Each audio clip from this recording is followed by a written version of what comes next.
లోపల tap open అయ్యి నీళ్లు పోతూ ఉన్నాయి. అది చూసిన నాకు ఏమీ అర్థం కాలేదు. ఇంతకు ముందే కదా క్లోజ్ చేసి వెళ్ళి పడుకున్నాను, మళ్ళీ ఎలా ఓపెన్ అయింది అని అనుకున్నాను. తరువాత ట్యాప్ క్లోజ్ చేసి పక్కకు తిరిగాను. అక్కడ ఒక భయంకరమైన రూపం కనపడింది.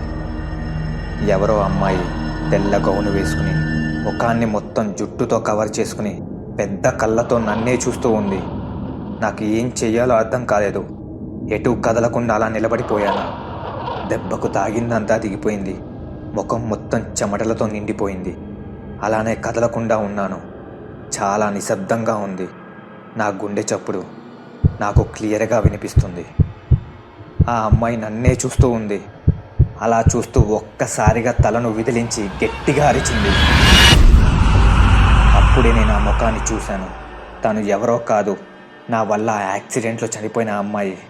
ఆ అమ్మాయి గట్టిగా అరుస్తూ నా గొంతు పట్టుకుని